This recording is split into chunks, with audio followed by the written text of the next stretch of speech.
쎄하다. 이 느낌은 여러분들이 흘려보내면 안 되는 신호입니다. 내가 해를 입을 거야. 이 생존 본능이 작동을 하는 거죠. 그 쎄한 사람들이 주위에 있게 되면 내 관계의 신뢰감의 뿌리가 흔들리기 때문에 내 삶을 파괴해버릴 수도 있는. 자, 일단 이제 나를 지켜야 돼요. 쎄한 사람 초기에 걸러내는 방법 세 가지를 딱 보시면 됩니다. 첫 번째는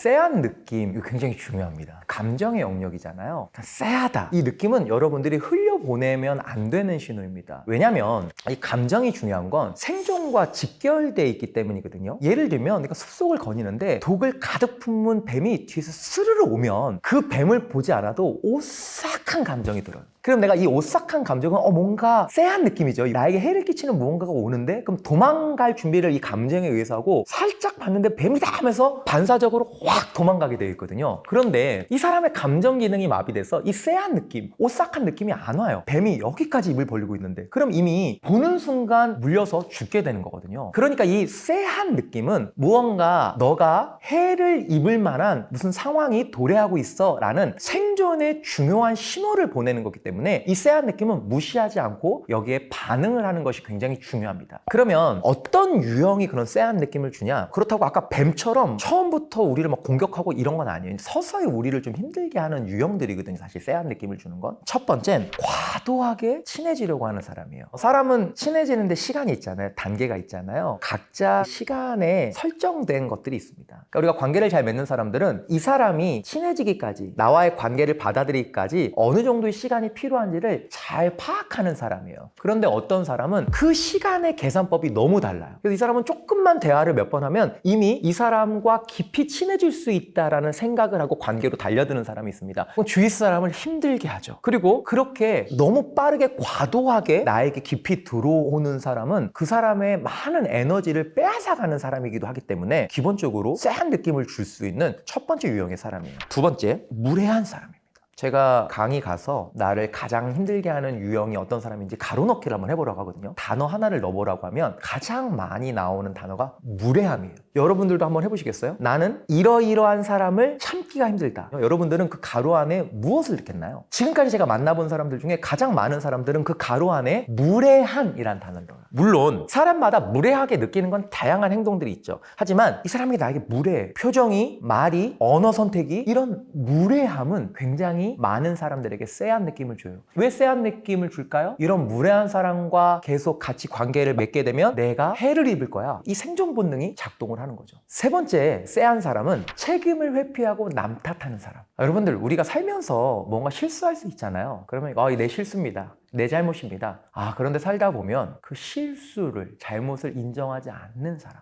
제가 이렇게 한 번씩 뉴스를 보면요. 우리가 정치인들을 볼 때 정치인들에게 완벽함을 기대하는 사람은 없어요. 똑같은 사람이니까. 잘할 때도 있고 못할 때도 있죠. 그리고 실수할 수도 있죠. 실수했을 때 국민들 앞에서 이건 내가 잘못했다라고 한마디 하면 되는데 그 한마디를 안 해요. 그 한마디를. 그리고 그 사람들의 특징이 뭐예요? 실수를 인정하지 않고 남 탓을 하죠. 자기의 잘못을 인정하지 않고 남 탓하는 사람, 쎄한 사람입니다. 이런 사람 곁에 두면 이 사람 결국 우리에게 해를 끼쳐요. 그 쎄한 느낌 무시하지 마시고 거리 두셔야 합니다. 첫 번째는 감정적인 피로도가 너무 많이 쌓여요. 심리학에서는 감정을 사람을 움직이는 근본적인 힘이라고 하거든요. 그러니까 우리가 담배를 끊어야지, 살 빼야지가 다 생각이잖아요. 근데 실제로 스트레스 받으면, 짜증나면 먹잖아요. 그러니까 담배 끊었다가도 스트레스 받으면 피잖아요. 그러니까 논리를 이기는 게 감정이거든요. 근데 그런 쎄한 사람들과 인간관계를 오랫동안 하다 보면 이 감정적인 피로도가 확 쌓이죠. 이 감정적인 피로도가 쌓이면 내가 머리로 계획하는 그것을 행동하는 힘을 잃어버리게 돼요. 아주 무서운 거죠. 두 번째, 관계적으로 신뢰가 흔들립니다. 신뢰가. 우리는 수많은 사람들과의 관계, 또 그 관계 안에서 탄탄한 신뢰를 주고받을 때 아주 힘있게 살아가는 사람이에요. 전설적인 심리학자 에릭 에릭슨이라는 심리학자는요, 내 주위에 신뢰할 만한 사람들이 많으면 희망감이라는 선물이 우리 안에 내면의 특징으로 만들어진다고 했어요. 희망감은 지금 내가 너무 힘들어도 내년은, 한 달 뒤는 좋아질 거야 라는 기대감이거든요. 근데 그 기대감이 너 희망감을 가지고 살아 라고 말로 되는 것이 아니라 주위에 신뢰가 깊은 사람들과의 관계를 통해서 만들어진다는 거죠. 그런데 그 쎄한 사람들이 주위에 있게 되면 내 관계의 신뢰감의 뿌리가 흔들리기 때문에 희망감이 절망감으로 바뀌고 그 절망감은 오늘을 살아가는 나의 행동들을 부정적으로 만들게 된다는 거죠. 그래서 이 쎄한 사람은 조심해야 됩니다.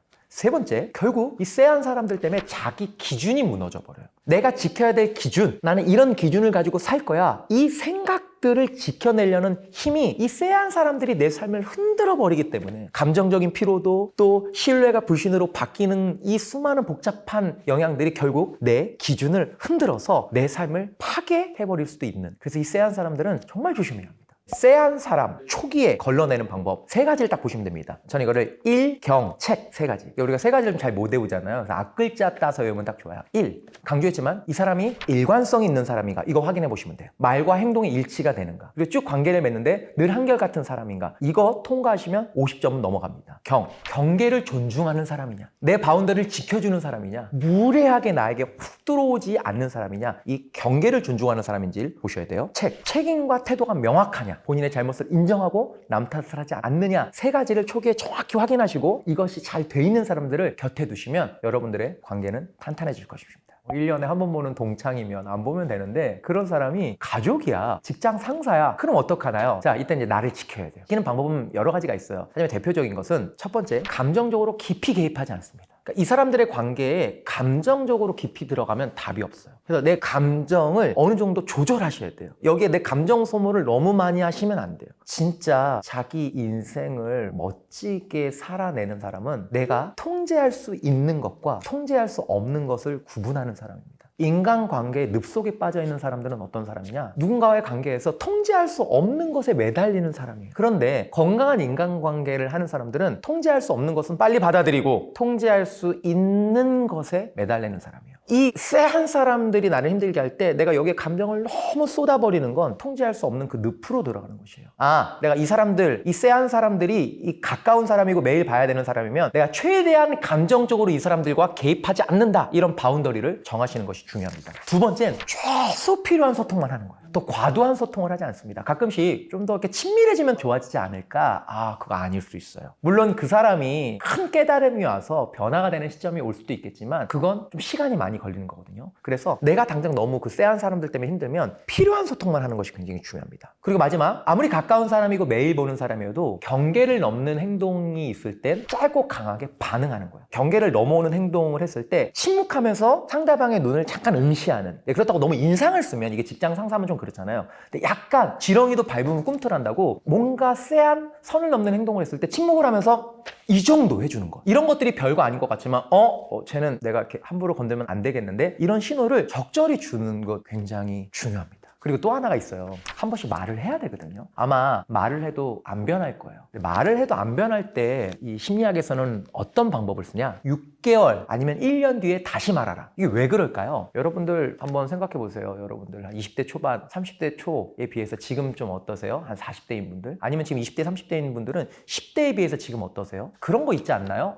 그때 나 왜 그랬을까? 나 10대 때는 왜 그랬지? 20대 때는 왜 그랬지? 그러면서 그런 깨달음을 보면서 나 안 그래야지, 이럴 때가 있거든요. 제가 이제 40대 중반인데 제 아내에게 그런 말을 했어요. 여보, 내가 한 40대 중반 되니까 이제 내가 어떤 사람인지 알 것 같아. 미안해, 나를 잘 견뎌줘서. 그러니까 왜 1년 뒤에 다시 말하라 그러냐면, 1년 뒤에 다시 말했을 때 그 사람이 1년 전에는 깨닫지 못했던 것들을 1년 뒤에 깨달을 수 있거든요. 그래서 1년 뒤에 긴 텀을 주고 다시 말해라. 그래도 안 변할 수 있다는 거, 그거는 기억하시고요. 내가 누군가에게 쎄하지 않냐, 그것도 한번 모니터링 해봐야죠. 세 가지 좀 보시면 좋을 것 같아요. 내 행동이 좀 너무 지나치지 않나? 예를 들면 배려가 너무 없는 것도 별로지만 과도한 배려도 그 사람 불편하게 할 수 있거든요. 예를 들면 제가 이렇게 강의를 하는 직업이니까 일찍 교육장에 갔는데 누가 이렇게 일찍 왔을 때 가서 말을 거는 경우가 있어요. 그분이 혼자 있으니까 조금 적적하실까봐. 그렇게 어떻게 이렇게 일찍 오셨어요? 말을 걸면 어떤 분들이 있냐면 저 강사님 되게 친절하시다, 이런 분들도 있지만 어떤 분이 또 있냐, 저 강사님 불편하게 왜 저래? 이런 분이 있어요. 그러니까 사실 내가 생각하는 어떤 그 배려라는 것이 내 중심이면 안 됩니다. 그러니까 내 행동이 이 사람을 좀 쎄하게 만들 수 있지 않은지 그 고민을 해보는 노력이 좀 필요해요.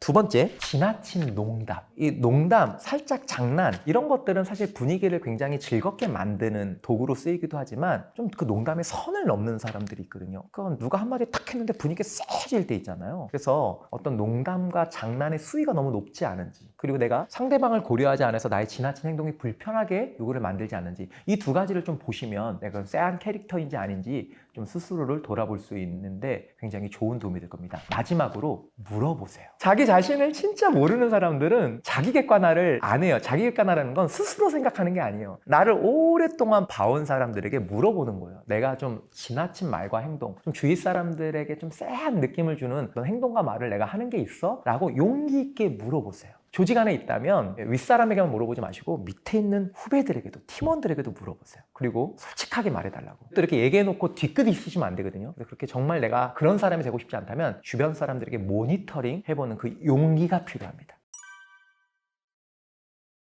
기질은 뭐냐면 태어날 때 결정돼서 태어나는 것들을 이야기하거든요. 대표적인 기질들이 몇 가지 있는데 쉬운 기질이 있어요. 잘 웃고 둥글둥글하고 이런 사람들은 기질적으로 많은 사람들과 어울리는 게 좀 쉬운 사람들입니다. 그런데 기질 중에 까다로운 기질이 있어요. 어렸을 때부터 이유 없이 짜증도 많고 화도 많고, 물론 나이가 들면서 좀 사회화되니까 그런 것들이 줄어들긴 하지만 여전히 마음속에는 굉장히 거슬리고 까다롭게 나타나는 그 예민함들이 높게 나타나는 분들이 있거든요. 사실 이분들이 인간관계할 때도 쉽지 않은 경우도 꽤 있습니다. 두 번째는 환경적인 면도 굉장히 큽니다. 이 기질과 환경이 만나서 성격이 형성되는 거거든요. 근데 사람 성격 형성에 가장 큰 영향을 주는 환경이 무엇이냐? 사람입니다. 우리가 태어나서 죽을 때까지 정말 많은 사람들과 관계를 맺는데 한 사람의 성격에 가장 큰 영향을 주는 사람, 왜 부모님이냐면 청소년 때 우리가 친구들을 만나면 예를 들어 친구들이 좀 이상하면 쟤 좀 이상해 라고 좀 우리가 거리를 멀리 할 수 있는 그런 능력이 있고요. 20살이 넘어서 소개를 받았는데 이 이성 친구가 좀 많이 나를 불편하게 해. 그러면 연락을 안 한다거나 관계를 정리할 수 있죠. 그러니까 우리는 어느 정도 나이가 들면 이상한 사람과 괜찮은 사람을 구분할 수 있습니다. 그런데 여러분들 보세요. 2살짜리, 3살짜리 아기가 뭣도 모르고 일상생활을 하는데 이 부모님이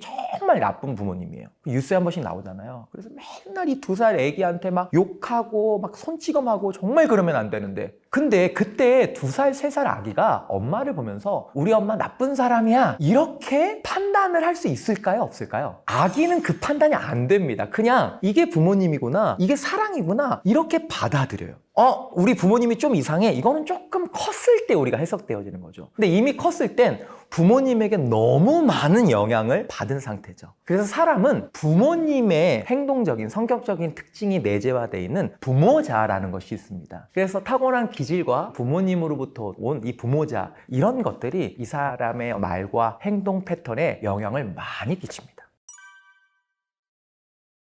혹시 이 영상을 보시는 분이 내가 그런 사람이다 라고 하면 심심치 않은 위로를 좀 드리고 싶습니다. 이게 참 마음을 힘들게 하는 현상이거든요. 내가 어떤 무리에 들어가지 못하고 겉돈다. 근데 이것은 능력의 문제라기보다 관계에 참여하는 방식에 의해서 이런 결과들이 만들어지는 경우들이 있습니다. 몇 가지를 좀 꼽아볼게요. 겉도는 사람들의 특징 보면 첫 번째, 대화의 타이밍을 놓치는 경우가 많은 사람들입니다. 모든 관계는 대화를 통해서 친밀감들이 쌓이는데 대화의 타이밍을 잘 잡지 못하고 늘 그 대화 안으로 들어가지 못하는 사람들이 있어요. 물론 그 무리의 상대방들의 문제일 수도 있어요. 무언가 주고받는 대화에 그런 쉼표들을 만들어주는 사람들이면 그분도 쉽게 들어갈 수 있겠지만 본인도 그런 상황에서 좀 더 노력이 필요한데 늘 대화의 타이밍을 잡지 못하는 사람. 두 번째, 표현이 너무 신중한 사람들이에요. 그러니까 무언가를 말을 할 때 너무 생각이 많아서 말 한마디 내뱉는 거에 너무 오래 걸리는 사람들. 이렇게 너무 신중하고 너무 머릿속으로 생각이 복잡하면 말 한마디 내뱉는 게 너무 어려워서 대화가 잘 이루어지지 않는 경우들이 많죠. 세 번째, 좀 겉도는 사람들은 관계에 다가가는 시도가 상대적으로 굉장히 적은 사람들입니다. 그래서 겉도는 사람들은 무언가 그 사람들 내면 안에 적극성이 필요한데 그것들이 좀 많이 떨어지는 사람들이 겉도는 경우들이 꽤 있죠. 제가 부모님으로부터 오는 부모자가 있다라고 했는데요. 부모자 중에 우리가 부모님께 혼날 때 형성되는 통제적 부모자라는 것이 있어요. 그러니까 우리가 어렸을 때 막 거짓말해서 막 혼나거나 무언가를 장난치다 깨뜨려서 혼날 때 너 그러면 안 돼! 라고 할 때 우리 안에 이런 거는 잘못된 거구나, 이런 옳고 그름이 우리 안에 내재화되거든요. 근데 너무너무 무서운 부모님, 엄격한 부모님을 통해서 이런 높은 통제적 부모자가 생기면 기본적으로 세상을 바라보거나 사람들을 바라볼 때 어떤 현상이 많이 일어나냐? 저 사람 저렇게 하면 안 돼. 저건 아니야. 조직 생활 저렇게 하면 안 되지. 이렇게 평가하고 판단하는 내재적인 특징이 강하게 일어나요. 그런데 이게 은연중에 다른 사람들에게 표현이 되거든요. 여러분들, 어떤 사람이 나를 늘 평가하고 판단해. 우리는 그런 사람과 깊은 관계를 맺는 것을 좋아하지 않습니다. 그런 특징을 갖고 있는 사람들은 이 사람이 우리의 관계 안으로 이렇게 깊이 들어오려고 할 때 어느 정도 바운더리를 치죠. 그렇게 늘 평가하고 판단하는 너랑 깊은 관계를 맺고 싶지 않아. 이거 굉장히 중요한 포인트예요. 그래서 겉도는 사람들의 원인 중에 하나는 높은 통제적 부모자, 이것이 크게 한몫을 합니다. 심리적으로 우리가 좀 훈련이 필요한데요. 우선은 모든 조직에서 내가 모든 사람들과 잘 어울려야 돼, 이런 생각을 좀 버리실 필요가 있어요. 물론 어떤 분들은 난 그 정도 아니야, 그냥 최소한만 잘 지냈으면 좋겠어, 그 최소한이 안 되는 거예요 라고 하는데, 그것도 우리 삶의 일부의 모습이거든요. 우리가 일상생활 살아갈 때 반드시 그렇게 돼야 돼, 이런 강박은 그 사람의 삶을 많이 흔들어요. 예를 들면 야구 선수가 딱 타석에 들어갔는데 난 무조건 안타 쳐야 돼, 무조건 홈런 쳐야 돼, 이런 강박적인 마인드로 타석에 들어서면 성적에 도움이 될까요, 안 될까요? 강박은 사람의 불안도를 높여서 그 사람이 잘하는 것마저 흔들어 버려요. 그래서 내가 여기 있는 사람들과 정말 잘 지내야 돼, 이것도 너무 강박적으로 가지 않았으면 좋겠고, 때론 내가 혼자인 시간이 지속됐을 때 나는 절대로 혼자만의 시간이 이렇게 길어지면 안 돼, 이것도 때론 또 다른 강박이거든요. 그 시간들을 통해서 내가 왜 이 무리 안으로 들어가지 못하는지 그렇게 나를 좀 살펴봤으면 좋겠어요. 또 하나, 부모로부터 오는 높은 통제적 부모자는 누군가를 평가하고 판단하기 때문에 사람들이 그런 사람에게 좀 거리를 둔다. 근데 우리는 부모자만 있는 것이 아니라 어른자라는 게 있거든요. 어른자는 뭐냐면 어른이 되면서 지금 상황과 환경에 의해서 판단하고 해석하는 이성적 기능이 굉장히 뛰어나게 발휘되는 자, 이걸 어른자라고 합니다. 이건 직장에서 너무 중요한데 조직 안에 이 어른자가 너무 과도한 사람이 있어요. 그러니까 모든 것들을 논리와 이성으로. 이런 분들은 감정적인 영역이 굉장히 좀 약하거든요. 근데 논리와 이성이 아주 뛰어난 어른자가 높은 사람들은 이 감정을 공감하고 느끼는 능력이 떨어지기 때문에 우리가 이 관계는 내가 저 사람하고 머리가 잘 통해 이렇게 얘기하지 않잖아요. 마음이 잘 통해 이렇게 얘기하잖아요. 감정과 감정이 교류돼야 이 관계가 형성되는 것인데, 너무 어른자만 높아서 논리와 이성만 투철한 사람들은 이 감정적인 부분의 결여 때문에 그 바운더리 안으로 깊이 들어오지 못한 경우들이 있습니다. 그래서 내가 그런 사람이 아닌지 한번 살펴보시고, 너무 논리적이라면 좀 감정적인 부분을 표현하고 느끼는 훈련들을 좀 해보시면 좋고요. 내가 너무 높은 통제적 부모자를 갖고 있다면 누군가를 늘 판단하고 평가하기보다 이해하는 관점에서 그 사람을 생각하고 말해보는 연습을 한다면 훨씬 더 좋은 심리적인 대처가 될 수 있을 것입니다. 관심은 적지만 관계를 잘 유지하는 사람, 이런 사람들은요, 감정적으로 깊이 관여하기보다 역할 중심으로 관계를 정리합니다. 이 사람들은 이제 감정 표현은 많지 않지만 우선 약속을 잘 지키고 굉장히 일관성이 있어요. 그렇기 때문에 이 사람이 예측 가능성이 높기 때문에 관계 유지가 잘 되는 거고, 이거 굉장히 중요한 부분이거든요. 왜냐면 일관성은 신뢰감을 만드는 데 가장 큰 요인이기 때문에 이런 사람들은 감정적인 관여가 얕을 수는 있지만 그래도 관계는 원만하게 잘 되는 유형이죠. 두 번째, 관심은 많지만 무관심한 척하는 사람들, 이 사람들은 좀 생각해 볼 유형의 사람들인데요. 사실 이들은 내면에서는 상대방에게 굉장히 민감하고 상대방에 대한 복잡한 생각들을 가지고 있어요. 근데 겉으로는 괜찮아요,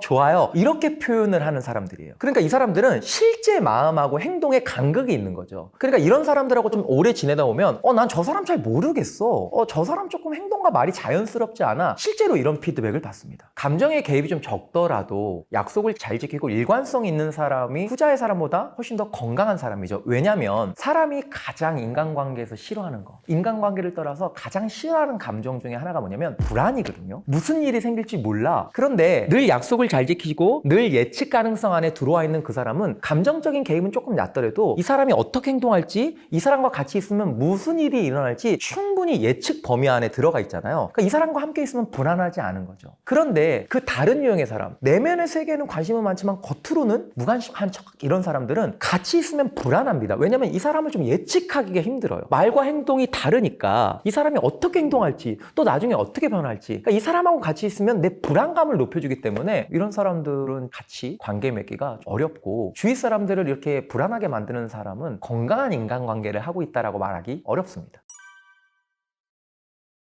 원만한 대인관계, 참 어려운 것 같습니다. 사람들이 너무나 다르고. 근데 다르기 때문에 우리가 갈등이 있잖아요. 그래서 우리는 갈등이 있는 상태를 기본값으로 둡니다. 가끔씩 갈등이 없는 걸 기본값으로 두시는 분들이 있는데 아니에요. 자, 우리가 이제 원만한 대인관계를 하려면 첫 번째, 나를 보는 것이 필요한데요. 사회심리학에서 오랫동안 연구한 개념이 뭐냐면 기본적인 귀인 오류예요. 이게 무엇이냐면 기본적으로 누군가와 내가 갈등이 생겼을 때 저 사람의 문제는 저 사람의 성향으로 해석을 한다는 거예요. 저 사람 원래 저런 사람이야. 원래 무례한 사람이야. 그런데 어떤 갈등 상황에서 나는 어떻게 해석하냐? 지금 내 상황이 이렇게 행동할 수밖에 없게 만들었어. 그러니까 이 기본적 귀인 오류는 뭐냐면요. 상대방의 문제는 성향으로, 내 문제는 상황으로. 이것을 뒤집어 보는 연습을 좀 해보셔야 돼요. 저 사람의 문제는 저 사람이 저렇게 말할 수밖에 없는 어떤 상황과 어떤 그런 조건이 있었을 거야. 그렇게 한번 생각해 보는 거예요. 그리고 나는 내 상황으로만 해석하는 것이 아니라 어떤 내 언어적인 특징에서 상대방을 불쾌하게 만드는 부분이 있지 않았는지 그것을 꼭 살펴봤으면 좋겠습니다. 그리고 우리가 원만한 대인관계를 하려면 가장 많은 사람들이 내 갈등의 영역이라고 꼽은 대화를 통해 해결해야 되는 영역. 그런데 대화의 영역 중에 우리나라 사람들이 가장 어려워하는 게 주장하고 표현하는 거예요. 여러분들 화병이라고 아시나요? 화병? 화병은 영어로 화병이에요. 그냥 우리나라 말로 이 전 세계로 공용되는 병입니다. 화병에 대한 설명이 참 재밌는데요. 화병은 대한민국의 문화적인 특징으로 인해 만들어지는 마음의 질병. 여기가 뜨거워지는, 너무 뜨거우면 숨이 잘 안 쉬어지는. 그러면 우리나라의 어떤 문화 때문에 이런 화병이 만들어지는 걸까요? 마음을 너무너무 뜨겁게 만드는 병이라면 없어져야 될 문화인데 이게 어떤 문화냐? 참고 표현하지 않는 문화입니다. 이게 우리나라의 문화적인 특징이에요. 문화는 성격을 뛰어넘습니다. 제가 201동 살다가 203동으로 이사 갔는데 201동에는 엘리베이터 딱 타면 아무도 인사를 안 했어요. 근데 203동으로 이사 온 첫날 아이 어른할 것 없이 다 인사를 하는 거예요. 그 문화 안으로 들어가면 외향적인 사람이든 내향적인 사람이든 인사를 하게 됩니다. 문화는 성격을 뛰어넘어요. 그런데 우리나라가 어떤 문화가 있어요? 참고 표현하지 않는 문화. 그러니까 조직 안에서 무언가 갈등이 있을 때 누군가 나를 불편하게 할 때 표현을 해야 되는데 그 표현에 큰 어려움을 겪는 게 개인적인 성향의 특징만이 아니라 문화적인 특징이라는 거예요. 그래서 우리는 표현하는 연습을 해봐야 돼요. 제가 이거를 이 책에서 부단화법이라고 표현합니다. 부드럽지만 단호하게. 그 몇 년 전 아카데미 시상식에서 윌 스미스라는 배우가 그 크리스 락이라는 배우가 이렇게 유머러스하게 윌 스미스의 아내의 아픈 거를 표현했을 때 너무 화가 난 나머지 폭력을 방송 현장에서 쓴 적이 있어요. 그러니까 이게 표현을 또 그분은 너무 해서 문제죠. 톰 크루즈라는 이 유명한 배우는 한 인터뷰에서 이 진행자가 아주 무례하게 인터뷰를 계속해서 할 때 딱 끊고 지금 선을 넘고 있습니다. 당신 그렇게 하지 마세요. 라고 아주 부드럽게 단호하게 이야기하거든요. 이 부드럽고 단호하게 하는 이 부단화법은 참고 표현하지 않는 화병을 만들어내는 우리나라 사람들이 꾸준히 연습해야 되는 훈련입니다. 제가 아까 지하철 탔는데 옆에 있는 어르신 한 분이 이어폰을 안 끼고 이걸 보는 거예요. 근데 제가 책을 보는데 너무 방해가 됐거든요. 근데 이런 강의를 하고 있는 저도 말할까 말까 고민하다가 말해야지 하는데 내리시더라고요. 근데 제가 한숨을 쉬었어요. 네, 여러분 이런 일상에서도 어르신 지금 다 공공장소인데 소리 좀 줄여주시고 좀 꺼주실래요?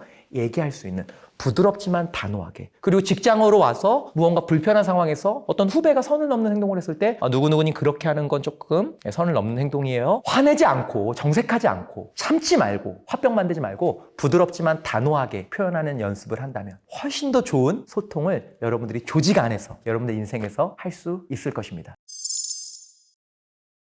만만해 보이는 사람들이 특징이 있는데요. 분명하게 말을 잘 못해요. 아니요. 괜찮습니다. 이런 말투들이 굉장히 많은데 이런 것들이 반복되다 보면 사람들이 굉장히 그 사람을 만만하게 보게 되죠. 본인이 내가 그런 성향을 깨닫고 변화를 주는 것이 아주 중요합니다. 여기서부터 좀 시작을 하셔야 돼요. 안녕하세요. 저는 AI 시대 갈등, 심리학이 답하다의 저자인 정성훈 작가입니다. 심리학을 기반으로 기업과 공공기관에서 오랫동안 갈등 관리와 리더십을 강의해 왔고요. 책들을 통해서 대중들과도 아주 활발한 소통들을 하고 있습니다. 만만해 보이는 사람들의 특징이 있는데요. 경계가 없거나 너무 약해요. 이 경계라는 건 뭐냐면 사람은 다 자기의 바운더리가 있거든요. 근데 그 경계를 누가 침범했을 때 그거에 대한 NO의 표현이 있어야 되는데 그 경계가 너무 없는 거죠. 누가 선을 넘는 말과 행동을 했을 때 무언가 대처하는 것들이 없다 보면 계속해서 사람들이 나를 만만하게 보고 그 경계를 넘어오기 시작합니다. 또 하나 분명하게 말을 잘 못해요. 그러니까 이건 싫습니다. 이건 아닙니다. 두리뭉실하게 얘기하거나 아니요. 죄송한데요. 괜찮습니다. 괜찮습니다. 이런 말투들이 굉장히 많은데 이런 것들이 반복되다 보면 사람들이 굉장히 그 사람을 만만하게 보게 되죠. 또 하나 과도한 배려입니다. 성격 중에 친화성이라는 성격이 있는데 이게 남을 배려하는 성격의 특징인데 이 친화성이 너무 과도한 사람들은 상대방의 배려가 너무 높은 나머지 이 사람이 나의 바운더리 안으로 쑥 들어와도 그것에 대한 어떤 불쾌한 표현을 못하게 되는 거죠. 이런 것들이 반복되면 주위 사람들이 그 사람을 참 만만하게 보게 되는 것 같습니다. 우선은 분명하게 표현하는 연습을 하는 것이 굉장히 중요합니다. 예를 들면 누가 나에게 무례하게 말을 했을 때 사실 이 경계가 약한 사람들 또 친화성이 높은 사람들은 내가 이 말을 하면 상대방이 상처받을 것 같은 그 생각이 너무 큰 나머지 내 경계를 침범해서 들어왔는데도 아무 말도 하지 못하는 경우들이 있거든요. 자, 근데 이것은 연습을 통해 굉장히 많이 좋아질 수 있습니다. 예를 들면 누가 나에게 좀 무례한 말을 해요. 그러면 그 사람의 눈을 보고 누구누구님 그렇게 말하고 행동하는 건 참 저를 불편하게 만듭니다. 이 정도로 한마디 툭 던지는 연습들을 꾸준히 해보는 것이 참 중요합니다. 여기서부터 좀 시작을 하셔야 돼요. 근데 이렇게 표현하는 게 어려운 분들의 특징이 뭐냐면 자기의 마음을 표현하는 것들이 익숙하지 않은 분들이에요. 그래서 평소에 그것들을 좀 익숙하게 만들려면 가장 쉬운 것 중에 하나가 점심 식사 메뉴 같은 거 정할 때 보통 이런 분들은 주위에서 먹자는 걸 주로 따라가거든요. 근데 이렇게 불편한 걸 이야기하는 거는 수준이 높은데 하니까 그 전에 음식 메뉴를 정할 때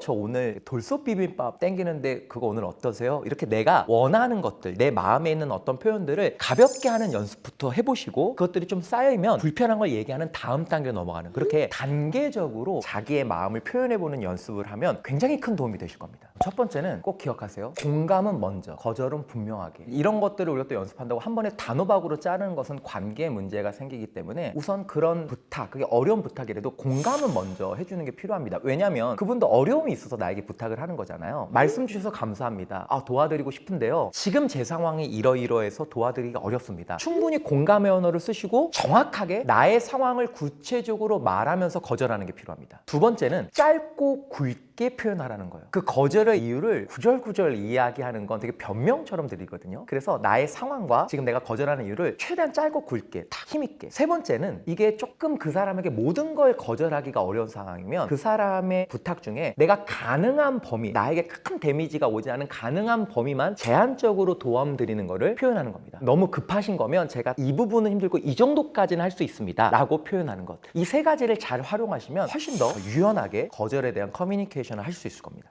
그분이 굉장히 기분 나빠하고 속상해할 수 있죠. 감정은 존중하되 기준은 정확히 유지하는 것이 중요합니다. 그 사람의 속상한 감정은 우리가 표현할 수 있어요. 예를 들면 되게 바쁘시고 급하신데 제가 못 도와드려서 저도 미안한 마음이 있습니다. 하지만 지금 상황에서는 제가 할 수 있는 최선은 여기까지입니다. 그분의 감정은 충분히 존중하고 인정해주되 내 기준은 변함없이 표현하는 것. 이것만 잘 지켜주시면 충분히 좋은 소통을 할 수 있을 겁니다. 수많은 조직의 갈등이 존재합니다. 이 갈등들은 크게 네 가지로 분류할 수 있어요. 이 영상을 보시는 분들도 내가 겪는 갈등이 어느 쪽에 많이 해당되는 갈등인지 한번 살펴보시면 좋을 것 같습니다. 첫 번째는 가장 어려운 갈등의 유형인데요. 상대방이 변해야 하는 갈등이에요. 실제로 조직 안에 좀 이상한 사람들이 있거든요. 이건 내 문제가 아니라 정말 상대방의 문제로 발생되는 갈등들이 꽤 많이 존재합니다. 이거는 나의 노력이 아닌 상대방이 변화가 되어야 이 갈등이 관리가 되어지는 것이기 때문에 참 어려운 영역이죠. 두 번째는 조직 구조적인 문제로 일어나는 갈등이 있어요. 이건 좀 다른 갈등이죠. 예를 들면 6명에서 빠듯하게 일하고 있는 어떤 부서인데 한 명이 육아휴직으로 빠지고 한 명이 병가로 빠지고 6명이 빠듯하게 하던 일을 4명이 갑자기 하게 되는 거예요. 인력 보충이 바로바로 되면 좋겠지만 그게 결국 쉽지 않거든요. 나머지 4명이 빠져나간 두 사람의 일을 이렇게 n분의 1로 공평하게 나눠서 일을 하느냐, 이것도 쉽지 않습니다. 여기서 오는 갈등들이 있는데 이것은 사실 엄밀하게 이야기하면 구조적인 문제 때문에 일어나는 갈등이지 어떤 사람과의 문제가 아닌 영역이죠. 세 번째는요, 바로 내가 변해야 되는 영역입니다. 첫 번째는 상대방이 변해야 되는 영역이라고 말씀드렸잖아요. 그런데 꽤 많은 갈등들을 좀 분석해보면 내가 문제여서 내가 그 갈등의 주체자인 경우들도 꽤 많이 있습니다. 그래서 이 세 번째 갈등은 정말 고민을 많이 하셔야 돼요. 왜냐면 사람들이 잘 모르거든요. 내가 그 갈등의 주체자인지. 철학에서 가장 유명한 질문 하나 꼽으라면 너 자신을 알라. 이 질문은 사람들이 자기 자신을 잘 모른다는 걸 전제로 하고 있습니다. 그만큼 자기 자신이 이 갈등의 주체라는 걸 깨닫게 하는 건 참 쉽지 않은데요. 세 번째 영역도 아주 중요한 갈등의 영역입니다. 그리고 마지막 네 번째 영역은 대화를 통해서 해결해야 되는 갈등의 영역인데요. 제가 조직에 가서 많은 강의와 워크숍들을 진행하다 보면 네 번째 영역, 대화를 통해서 해결해야 되는 영역의 갈등을 가장 많은 사람들이 겪고 있습니다. 조직에서 정말 소통하기 힘든 유형들이 있어요. 이분들은 본인들이 좀 깨닫고 변해야 되는 유형이죠. 어떻게 얘기하면 아까 얘기했던 네 가지 영역 중에 상대방이 변해야 되는 영역, 여기에 속하는 분들인데요. 크게 세 가지 유형을 좀 꼽을 수 있습니다. 첫 번째는 자기 주장만 하는 유형이에요. 자기 주장만. 남의 이야기를 도통 듣지 않는 사람들이 있습니다. 근데 이분들에게 물어보면 자기는 잘 듣는다 그래요. 본인을 잘 모르는 거죠. 정말 자기 주장만 하고 정말 고집스러워요. 그래서 누군가의 이야기를 잘 듣지 않으려고 하는. 근데 대부분의 상황에서 내가 맞아, 내가 하자는 대로 해야 돼. 이 유형은 참 소통을 힘들게 합니다. 모든 상황에서 내가 맞다. 이런 사람이 진짜 있나 싶은데 아마 많이 경험해 보셨을 거예요. 두 번째는 과도한 인정 욕구 성향을 가진 사람입니다. 물론 인정받고 싶은 건 사람들의 기본적인 욕구이죠. 하지만 이게 과도한 사람들. 그래서 무언가 내가 한 일에 충분하게 인정해주지 못했다라는 게 오면 굉장히 서운해하고 그게 또 티가 굉장히 많이 나요. 그러니까 부정적 피드백에 아주 과하게 반응하고. 그런데 많은 조직의 수많은 사람들과 같이 일하다 보면 무언가 잘한 것들을 충분히 인정해주면 좋겠지만 그렇지 않을 수도 있는데 그런 것들을 못 넘어가는 성향, 그게 또 얼굴과 언어로 표현되는 이런 사람들, 이분들 같이 일하기 너무너무 힘듭니다. 세 번째는 관계 회피 성향이에요. 혼자 하는 일이 아니고 같이 하는 일들인데 이 관계 회피 성향의 특징이 뭐냐면 조금 불편한 상황이 있으면 그걸 대화로 풀지 않고 회피합니다. 그것을 끄집어내는 것에 아주 큰 어려움을 겪어요. 갈등은 필연적으로 일어나게 돼 있는데 갈등이 일어날 때마다 그걸 회피해버리는 사람은 정말 답이 없죠. 이 세 가지 유형의 사람들은 본인이 내가 그런 성향을 깨닫고 변화를 주는 것이 아주 중요합니다. 바야흐로 수많은 조직에도 딸깍의 시대가 왔습니다. 참 많이 고민하고 고뇌하던 것들을 AI의 질문을 놓고 딸깍하면 아주 좋은 답변을 주는 우리 업무도 아주 도움을 많이 받는 딸깍의 시대가 왔는데 사람의 갈등은 질문 하나 놓고 딸깍으로 해결되지 않습니다. 왜냐하면 사람은 아주 복잡하게 이 마음이 구성되어 있고 심리학에서는 한 사람의 마음을 우주라고 표현할 정도로 우주와 우주끼리 충돌해서 만들어지는 그 수많은 갈등들을 딸깍으로 해결할 수 없는, 그래서 이제는 단순한 업무들은 AI가 대체해 주기 때문에 이 복잡한 사람의 마음을 잘 이해하고 이 사람들을 동기부여하고 또 여기서 오는 갈등들을 잘 관리할 수 있는 사람들이 기업에서 아주 촉망받는 인재가 될 것입니다. 조직이 막 잘 되고 성장할 때 갈등이 없으면 좋겠다 이런 생각을 우리가 보통 하잖아요. 실제로 최근 2025년 전략경영저널 롱레인지 플래닝 이 연구에 따르면 적절한 갈등이 있는 조직의 혁신 역량이 높아요. 갈등이 너무 없는 조직 좀 떨어지고요. 갈등이 너무 과도한 조직 거기도 쉽지 않아요. 적절한 갈등, 다양한 사람들이 무언가를 부딪히면서 도전한다, 무언가를 새롭게 시도해본다, 그러면 적절한 갈등이 일어날 수밖에 없죠. 그러니까 갈등이 없다는 건 무언가를 시도하지 않고 늘 해오던 방식으로만 이 조직이 흘러갈 가능성이 높다라는 표현일 수도 있어요. 또 하나, 갈등이 있을 때 이 과격한 감정 싸움으로 벌어지면 대화가 잘 되지 않겠죠. 서로 공격하게 되고. 여기서 우리가 궁금한 게 적절한 갈등이 무엇이냐. 적절한 갈등은요, 서로 막 관계가 좋아져서 서로 막 좋아하는 사이가 되고 서로 존중하는 사이가 되고, 물론 그렇게 되면 좋겠지만 실제 현장에서 적절한 갈등은 그런 것이 아닙니다. 무언가 생각이 다르고 성향이 다르고 성격이 달라서 부딪히는 게 있고 또 일의 우선순위가 달라서 서로 언성을 조금씩 높이는 경우도 있지만 적절한 갈등이란 대화를 통해서 조율하고 협력해서 좋은 결과물들을 함께 만들어갈 수 있는 대화가 가능한 관계를 유지하는 것을 적절한 갈등이라고 합니다. 여러분들이 속한 조직은 어떠세요? 요즘 이 갈등이 적절한가요? 한번 이것을 스스로에게 물어보면 너무 좋을 것 같아요. 조직 생활에서는 결국 갈등을 해결하고 협력하는 것이 중요한데요. 좋은 리더는 어떠한 방식으로 구성원들과 소통을 하나요? 이 질문 너무 좋은 질문 같아요. 그리고 복잡하고 변화무쌍한 AI 시대의 핵심적인 질문입니다. 이 시대의 리더는 조직 안에서 어떻게 소통해야 될까요? 한 단어로 꼽으면 유연함입니다. 저는 이것을 이 책에서 S&T 기법이라고 표현을 했어요. Stop and Think. 멈추고 생각하는 거예요. 특히 우리가 소통을 잘한다는 건 평소 잘하는 것, 그것도 중요하지만 진짜 소통을 잘한다는 건 갈등 상황에서, 위기 상황에서 어떻게 소통할 수 있느냐. 특히 리더의 핵심적인 능력 중에 하나인 이 위기관리 능력, 이걸 어떻게 할 것이냐. 그런데 갈등 상황은 생각보다 단순하지 않기 때문에 먼저 멈추 멈추는 것이 중요해요. 제가 갈등을 잘 관리하기 위해서는 어떻게 소통해야 되나요? 그러면 많은 분들이 대화요 라고 이야기하는데, 여러분들 어떤 갈등은 지금 당장 대화를 하지 않는 것이 훨씬 더 그 갈등에 도움이 되는 갈등도 있습니다. 대화만이 답이 아니라는 거죠. 우리가 어떤 갈등 앞에선 먼저 멈춰야 합니다. 스탑. 그리고 생각해 봐야 돼요. 그런데 그냥 생각으로 멈추는 것이 아니라 이 스탑 앤 띵크, ST 기법. 이 ST는 어떻게 이어져야 되냐? 내가 이 상황에서 그러면 어떤 커뮤니케이션 도구를 사용할 것이냐? 이것을 선택하는 과정이 S&T입니다. 리더는 수많은 갈등 상황에서 5개 도구를 사용할 수 있어야 돼요. 첫 번째는 주장입니다. 주장은 말 그대로 고민하다가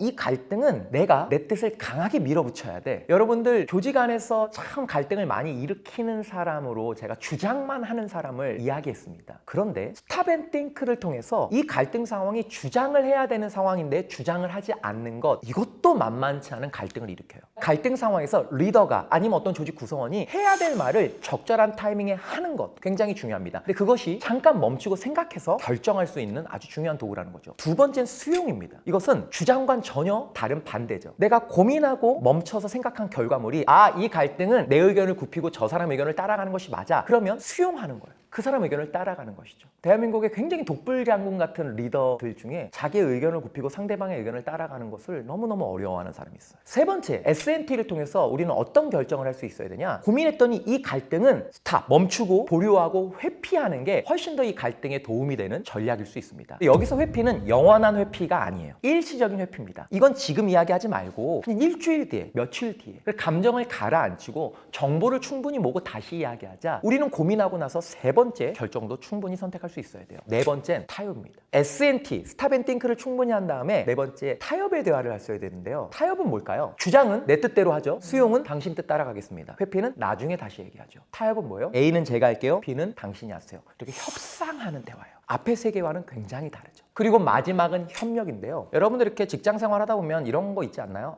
저 사람하고 밥 한 번 먹어야 되는데 잠깐의 대화로 해결이 안 되는 그런 갈등들이 있어요. 술 한잔 하면서 때로는 같이 식사하면서 이 사람의 생각을 충분히 듣고 이 사람의 욕구도 충분히 듣고 나의 생각과 욕구도 충분히 이야기하면서 깊은 대화를 해야 해결되는 갈등이 있다는 거죠. 우리는 S&T를 통해서 충분히 생각하고 이 5개 중에 어떤 거를 선택할 수 있을지 상황에 맞게 그것들을 선택해서 대화하는 것이 중요합니다. 유연함이라는 건 무엇이냐? 늘 내가 쓰던 방식으로 소통하는 것이 아니라 고민해보고 상황에 맞게 주장할 땐 주장을, 협력할 땐 협력을, 회피할 땐 회피를 그 상황에 맞게 쓸 수 있는 그 유연함이 이 AI 시대의 가장 중요한 소통의 기술입니다. 이게 이 유연한 게 진짜 안 돼요. 사람이 자기 몸에 밴 것만 하거든요. 그래서 어떤 사람은 수용만 합니다. 근데 이것을 우리가 결정할 수 있어야 돼요. 상황에 따라 다르게 하겠다. 내가 늘 하던 패턴으로 하지 않겠다. 이 결심이 이 시대엔 필요합니다. 성경에도 보면 내 이웃을 내 몸과 같이 사랑하라 라는 유명한 구절이 있잖아요. 그래서 우리가 누구를 존중하는 것도 나를 존중하는 것에서 시작이 됩니다. 그래서 기본적으로